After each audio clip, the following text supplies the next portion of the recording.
Baru juga bangun dari kasur, mau buka pintu. Itu dari kamar ujung, dekat WC. Ada 5-6 kamar sampai ke kamar pinggir saya.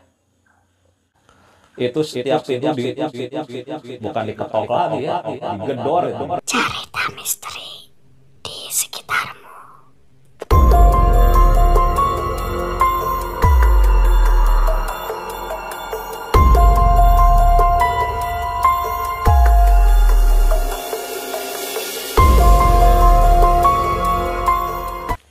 Assalamualaikum warahmatullahi wabarakatuh. Balik lagi bersama saya Diki Wahyudi di channel Cerita Misteri di Sekitarmu. Cerita-cerita yang ada di sekitar kita dan dirasakan oleh orang-orang terdekat kita. Malam ini saya kedatangan tamu dari Kota Ciamis ya Kang ya? Iya. Beliau bernama Kang Palmi. Sehat Kang? Alhamdulillah sehat. Beliau dengar-dengar mempunyai cerita ketika zaman dulu mahasiswa ya Kang ya? Salah mahasiswa sering dari luar kota suka kalau ada kos ya Kang ya? Kos. Jadi beliau ngekos dan di kosan tersebut ada sesuatu yang ganjil lah yang beliau rasakan. Baik dan nggak membuat teman-teman penasaran, silakan Kang Ami di-sharekan pengalaman yang Kang Ami rasakan. Ya. Assalamualaikum warahmatullahi wabarakatuh. Waalaikumsalam. Mungkin jadilah dari pertama kuliah berarti ya? Iya. Ya.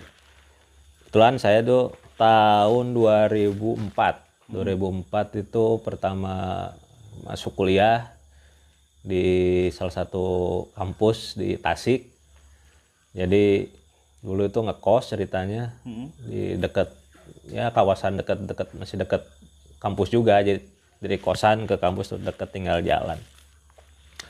Waktu itu pertama ngekos itu ceritanya yang mahasiswa pria itu cowok-cowok itu ditempatkan di rumah ibu kosnya, di rumah ibu kosnya.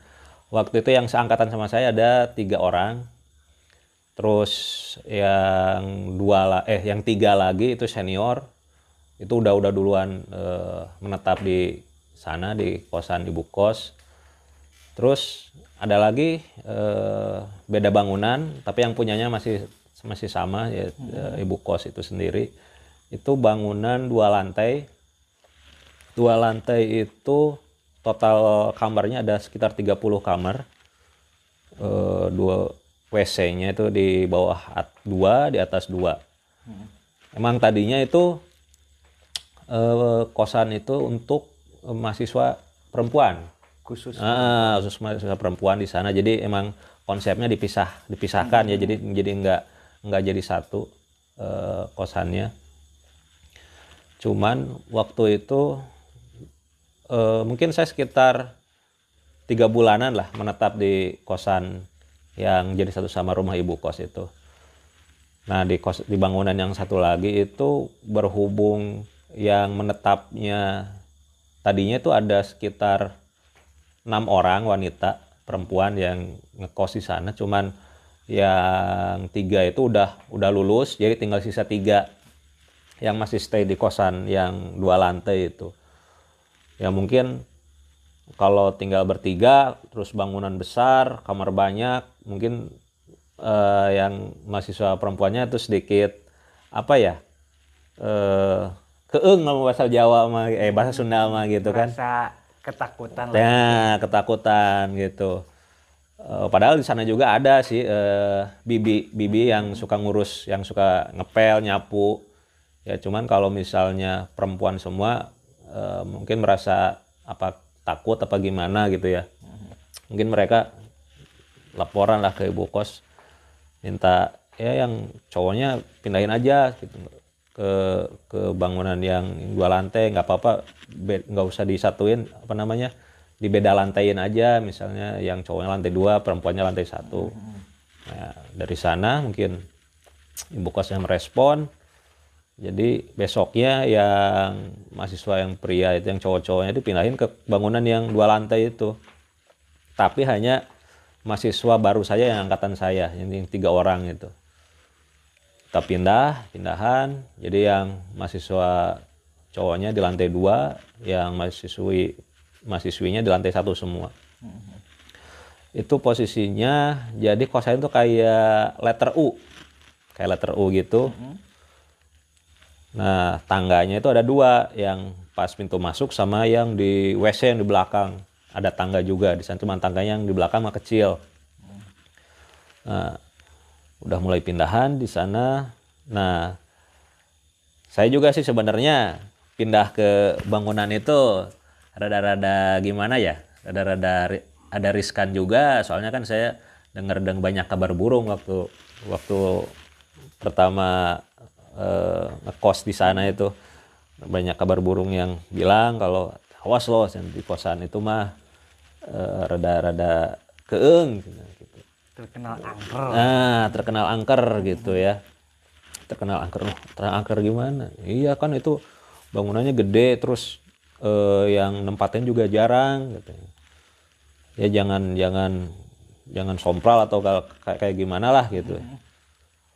Kayak kalau waktu itu kan mikirnya, oh masa sih jadi apa ya? Ada rasa penasaran juga gitu kan. Soalnya kan seumur-umur belum pernah ngalamin kejadian yang supranatural kayak itu, belum pernah. Bisnis gitu ya. Nah, belum pernah itu. Jadi mikirnya, gimana sih, paling juga yang borangan itu mah yang penakut aja sih gitu mikirnya dulu. Nah, udah aja kayak gitu. Langsung mahasiswa yang pria-pria itu udah teman-teman udah pada pindahan semua. Nah, itu pas hari pertama pindahan itu, pagi pindahan, siang udah beres semua. Salah satu temen, jadi posisi kamarnya itu, saya itu pas di lorong yang deket tangga. Jadi tangga naik ke lantai 2, tapi pinggir tangga itu kamar saya. Nah, dari kamar saya ke WC belakang itu kosong semua, itu ada sekitar 5-6 kamar kosong. Nah, yang di seberang saya itu yang teman yang dari ikut pindahan juga, yang cowok itu semuanya jejer di sana. Jadi cuma kalau pas yang di lorong saya cuma saya sendiri aja yang nginep di sana. Nah, itu teman dia orang Kawali kalau nggak salah itu, jurusan manajemen. Dia itu emang orangnya yang pertama rada sompral juga dia, kalau ngobrol terus apa namanya, ya terkenal apa namanya, iseng gitu ya, iseng. Jadi suka penasaran aja lah gitu. Mungkin dia ngobrol gimana, wah heureuinya gitu, bercandanya itu suka kelewatan gitu. Jadi ceritanya itu pas dia baru pindah, terus beres-beres kamar, dia istirahat tidur siang. Tidur siang di sana, pintunya kebuka, jendela kebuka. Posisi saya lagi di kamar, itu sekitar jam 2 siang lah. Sekitar jam 2 siang. Saya ngedenger dari kamar tuh ada suara kayak kayak yang mengerang gitu, kayak yang nahan sakit. Gitu. Suara dari mana dengerin, tapi halus gitu suaranya tuh. Mungkin cuma perasaan atau paling juga temen lagi bercanda apa gimana kan gitu. Udah aja, udah sejam gitu. Kan itu antara kamar saya sama yang kamar teman itu kan ada kayak ruangan lagi penyambungnya itu, ruang-ruang TV gitu. Biasanya suka ngumpul di sana kalau nonton TV. Saya lagi nonton TV, teman keluar dari kamar itu udah bajunya udah penuh keringat, wajah pucat. Ngobrol, "Mi, kamu kok nggak ngebangunin saya?" Loh, emang kenapa? Jadi pas lagi tidur ada yang kayak nindihin katanya gitu. Padahal siang-siang. Siang-siang itu. Wah, yang bener gitu. Saya tahu dia tukang bercanda, tapi dari pertama kenal itu baru ngelihat dia pucat kayak gitu wajahnya. Pucat, keringat dingin. Wah, kayak apa ya? Kayak orang habis ketakutan aja. Ya, orang habis ketakutan. Emang kenapa, Cen? Ada yang kayak lagi nidurin tadi, ada yang lagi duduk gitu di badan, di dada. gak bisa napas aslinya nih cina.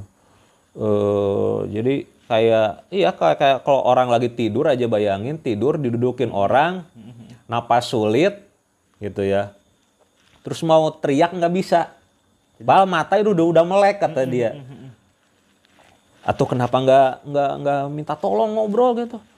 Boro-boro bisa minta tolong, suaranya juga mau teriak nggak bisa. Bener. Sumpah sampai kayak gitu kan. Udah tahu dia tukang bercanda kan gitu, tukang iseng. Udah aja apa namanya gerak mandi. Makanya kalau masuk ruangan ini dulu berdoa dulu kan, itu ruangan baru. Assalamualaikum dulu apa gimana gitu kan. Jangan langsung ini aja. Iya dulu. Dia baru seumur umur ngalamin yang namanya mungkin kata orang sekarang ketindihan lah gitu ya. Iya. Dia baru juga itu ngalamin kayak gitu seumur umur, makanya dia sedikit pucat gitu, bukan sedikit lagi, pucat banget tuh.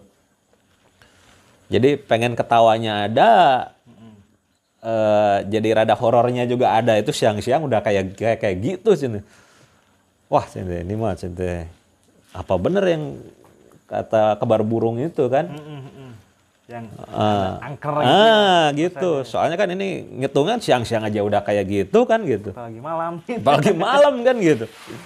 Nah udah aja dari sana udah aja nggak berpikiran gimana, udah positif thinking aja.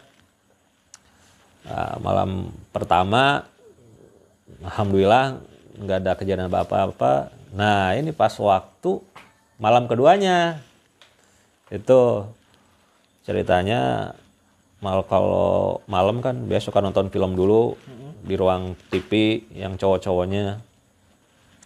Kebetulan waktu itu beres aktivitas nonton TV bareng itu jam 11 malam. Jam 11 malam udah pada mau masuk kamar, udah mau pada istirahat, ya udah tidur, matiin TV-nya, udah masuk kamar masing-masing. Saya masuk, cuman waktu itu saya mah nggak langsung tidur, belum ngerasa ngantuk kan. Biasa nyetel dulu musik di kamar sambil nunggu ngantuk. Nah, sekitar jam 12:04 itu udah mulai ngantuk nih. Udahlah matiin aja. Musik matiin, lampu kamar matiin. Nah, dari sana udahlah mau siap-siap mau tidur dan naik ke kasur. Cuman belum juga merem mata itu kedenger jelas banget itu. Kayak mungkin teman-teman tahu alat pel yang dari karet tuh. Kan ada yang buat membersihin air kan. Kalau lantai kan ada yang dari karet. Kan itu kalau misalnya si pel karet itu menyentuh lantai yang kering kan pasti ada suara gerut. Gesekannya ya. Nah, gesekannya itu kan gitu. Kalau ada airnya pasti nggak akan bunyi gitu kan. Kalau misal lantainya kering pasti kedengeran gerut. Nah itu yang saya denger waktu itu jam 12:04 itu. Pas mau tidur, gerut gitu. Ntar cinta, ini si Bibi lagi ngepel jam segini cinta. Tapi kan ini posisinya nggak lagi hujan. Kalau hujan emang kalau ke hujan angin apalagi ya, pasti sekitaran WC pasti basah kan. Kecepretan gitu. Pasti suka dipel sama si Bibi. Tapi ini kan jam 12 lebih, nggak ada hujan. Siapa yang ngepel gitu ya? Apa temen yang kemarin itu ngejailin lagi nih gitu ya? Penasaran dari sana. Makin denger makin kenceng suara gerut gitu. Wah, ini mah pasti temen nih, jahil nih. Udah aja bangun, tadi mau dilihat gitu kan. Baru juga bangun dari kasur, mau buka pintu. Itu dari kamar ujung, deket WC, ada 5-6 kamar sampai ke kamar pinggir saya. Itu setiap pintu bukan diketok lagi ya, digedor itu. Digedor. Kalau ketok mah gitu-gitu, tok, imo, dok. Jadi dari kamar ujung sampai ke kamar pinggir saya tuh, dok. Itu saya langsung kaget ada, merinding ada, takut iya. takut iya. Wah udah langsung auto loncat aja itu, langsung loncat lagi ke kasur pakai selimut. Wah kaget, wah semua dibacain. Pokoknya surat-surat yang bisa aja dibacain semua aja pokoknya. Saking udah takut panik aja. Wah gila itu seumur umur saya tuh baru ngalamin yang namanya mistis, hal mistis kayak gitu. Wah nggak akan berani nih mang ngebuka pintu udah. Soalnya apa ya? Jadi nggak normal aja jam segitu ada suara yang ngepel. Terus semua dari pintu ujung sampai pintu pinggir kamar saya itu digedor semua ya. digedor semua. Wah itu mah langsung loncat. Wah udah nggak bener ini mah udah udah panik dari sana. Saya takutnya kan denger suara yang aneh-aneh lagi kan gitu. Itu baru suara denger pintu yang digedor aja udah kayak gitu kan paniknya. Udah aja dari sana setel lagi musik yang kenceng, pakai lagi headset, dengerin musik dari HP, udah aja itu sampai setidurnya aja udah denger. Pokoknya takutnya denger suara yang aneh-aneh lagi lah gitu kan. Jadi makin berimajinasi yang kemana-mana lagi nantinya. Dari sana udah tidur aja ceritanya. Dipaksa-paksain supaya tidur supaya nggak mikirin lagi hal yang tadi. Pengen cepet-cepet besok. Pengen cepet-cepet besok ini lama banget gitu. Main besok tuh ya. Nah ceritanya tuh udah jam 5 subuh tuh. Bangun aja. Bangun langsung. Jam 5 subuh. Pasti si Bibi udah bangun kalau jam 5 subuh. Biasanya jam 4 juga suka udah bangun. Suka sapu, ngepel biasanya. Aktivitas si Bibi. Udah aja tuh langsung turun ke bawah nanyain si Bibi. Bi, malam ngepel nggak? Ngepel di mana? Itu di lantai 2 di WC, di dekat WC. Enggak, mah di sini di kamar. Dari jam 10 juga udah tidur. Atau siapa malam yang ngepel sama yang apa namanya yang ngegedorin pintu? Ih nggak tahu. Bibi panik denger kayak gitu. Wah, pasti ini mah saya masih berpikir positif, pasti ini mah teman di atas jahil nih. Udah aja dari sana langsung naik aja ke atas, bangunin temen. Bro, malam canda ya make gedor-gedorin pintu segala sama mainin alat pel Hah? Enggak udah tidur saya mah bener sumpah berani motor hilang, berani motor hilang. Sampai berani. Emang gimana? Diceritain gitu kan kejadiannya. Yang bener Bisi ngelindur kamu mah Aslina belum tidur dah Masih kondisi sadar dengernya juga Wah tuh bener ini mah kosannya langsung tanya lagi ke teman yang satu lagi yang pinggir kamarnya itu. Tanya gitu juga jawabannya. Udah pada tidur malam itu.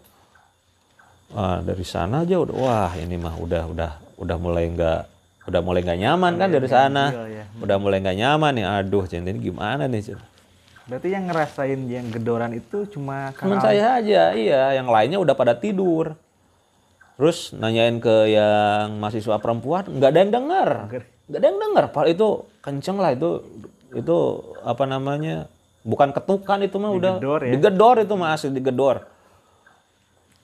Bayangin aja itu kayak orang lagi lari ngegedorin pintu tiap kamar, tapi langkah nggak kedengeran langkah yang lagi lari. Suara langkahnya. Nah itu anehnya itu. Mungkin itu salah satu yang membuat Kang Almi bertahan selama 3 bulan saja di kosan itu. Salah satu faktornya. Itu horor lah, lumayan horor itu dari sana. Cuma itu kosannya udah lama berdirinya. Dari yang saya dengar sih udah lama, udah lumayan lama itu. Cuman pas begitu saya ke sana emang catnya kayak ngabis dicat baru gitu kan. Emang kelihatan kayak bangunan baru, padahal kalau ngelihat ini mah sih kayak dalamnya gitu ya. Kayak bangunan lama gitu. Nah, jadi ya lumayan shock itu. Dari sana. Ada lagi nggak kejadian-kejadian selama hari-hari berikutnya atau malam-malam berikutnya setelah yang itu? Mungkin ini nggak tahu ya apa bisa disebut, mungkin bisa sebut kejadian mistis juga. Cuman apa ya, mungkin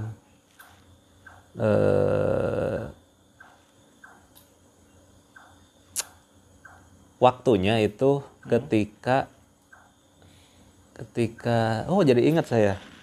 Ternyata saya waktu SMP itu pernah ngalamin kayak gitu juga.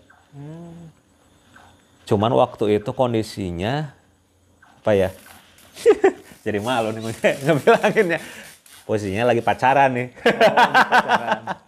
Lagi pacaran nih gitu. Waktu SMP. SMP pacaran. SMP pacaran. Ceritanya lagi di Surabaya, kan saya SMP di Surabaya. Oh, di Surabaya. Surabaya. Jadi waktu itu ada, jadi kalau waktu kelas 3 SMP. SMP ada praktek ujian komputer.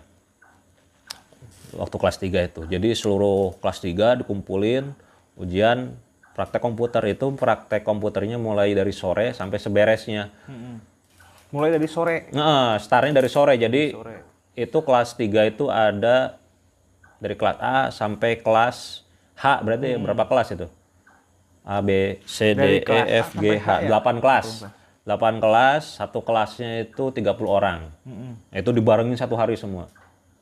Ya waktu itu kelas G. Jadi ya nunggu dulu kan gitu. Kebetulan waktu itu tuh lagi nunggu, biasa lah sama anak, namanya dulu masih bau kencur ya. Lagi sama pacar gitu. Emang enggak berdua, jadi banyak gitu temannya kan, itu teman sekelas lagi pada ngumpul. Jadi posisinya itu lab komputer. Nah, kita nungguinnya tuh di pinggir lab komputer ada lab bahasa. Nah, nungguin depan lab bahasa. Emang waktu itu sekolahnya juga kalau udah malam kurang minim pencahayaan. Nah, di seberang lab bahasa, nyerong lah, mungkin jaraknya sekitar 50 meter kurang, itu ada lab seni musik. Nah, lab seni musik itu dalamnya ada alat musik angklung. Di Surabaya ada alat musik angklung. Di ruangan lab musik. Nah, biasanya kalau siang kita belajar angklung di sana. Nah, waktu itu sekitar jam 8 menuju jam 9 malam. Kita lagi ngumpul semua kan sama teman-teman sekelas gitu. Itu tuh kedengeran. Jam segitu tuh ada yang mainin suara angklung tuh. Pertama itu apa namanya? Tipis suaranya itu.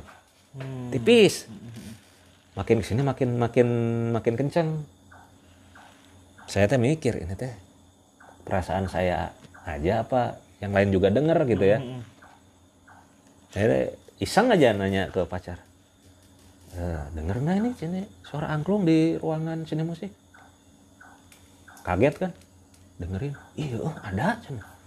Nanya lagi ke teman, nanya semua, bilang semua ada, bener cina, bener kedengeran cina. Tapi yang kelas yang sebelah yang ya mungkin jaraknya sekitar 3 meteran, itu pada cuek gitu. Pada kayak nggak denger gitu. Jadi cuman anak-anak yang di kumpulan kita aja yang denger banget tuh. Terus suara angklungnya juga itu nggak asal suaranya. Benar-benar melodik. Ada nadanya. Itu lagu apa ya dulu tuh? Lagu Jawa kalau nggak salah itu. Soalnya kan dulu waktu di Surabaya kan diajarin kalau bagian seni musik, kalau nggak lagu nasional, lagu Jawa kan gitu. Itu inget banget lagu Jawa. Itu udah aja kayak dengerin MP3 aja gitu. Udah habis balik lagi si alunan musiknya itu. Dan lama kejadiannya? Itu dengar-dengar ada setengah jam. Wow. Setengah jam asli.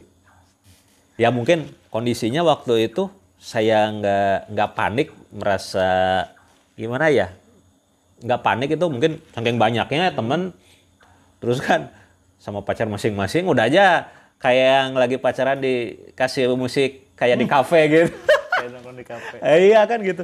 Cuman kondisinya ya waktu dipikir-pikir sekarang juga wah horor juga ternyata kan gitu. Mau dibuka, dah kan itu kondisinya gelap terus dikunci. Si ruangannya padahal Ruangan dikunci. kunci dari luar itu. Iya. Terus gelap, nggak ada lampu. Itu kan kalau mainin dalam gelap nggak akan mungkin kan gitu kan. Minimal harus ada lampu kan. Kan itu ada kacanya tuh. Kacanya kan kelihatan gelap dari luar, nggak ada lampu. Nah, dari sana wah udah. Tapi emang beda waktu itu aura mistiknya nggak begitu terasa ya, soalnya kan itu kita kan banyak hampir sekelas dari sekitar 20 orang lebih lah pada ngumpul di sana. Cuman ya dengar udah aja cuek gitu, biarin aja gitu. Cuman kalau yang waktu kuliah itu horor banget itu. Horor kan dari pengalaman juga mungkin sendirian. Iya, itu dia yang bikin lebih horornya itu kondisinya lagi sendirian. Kan, gitu. Tuh. Lumayan serem juga ya teman-teman. Bagi ukuran mahasiswa. Ada lagi yang mau di-share ke teman-teman, Pak Mi? Untuk sementara itu aja lah dulu, gampang. Nanti lagi. Ya, siap. Next ya di episode selanjutnya. Waktu episode selanjutnya teman-teman tungguin ya janjinya Pak Ami. Ya teman-teman, itulah kisah yang dialami Pak Palmi dari zaman mahasiswa Pak ya. Mungkin teman-teman juga kebanyakan ini apa ya kasusnya. Kebanyakan mungkin teman-teman ada yang ngerasain juga hal yang sama. Ada pasti. Terima kasih yang udah nonton video ini sampai tamat, dan jangan lupa like, komen, dan subscribe-nya. Dan bagi teman-teman yang punya cerita mistik atau yang horor yang mau di-sharingkan atau dibagikan di tempat kita, silakan tulis di kolom komentar. Terima kasih Pak Palmi. Sip. Saya Diki pamit, Pak Palmi pamit. Wassalamualaikum warahmatullahi wabarakatuh. Waalaikumsalam warahmatullahi wabarakatuh.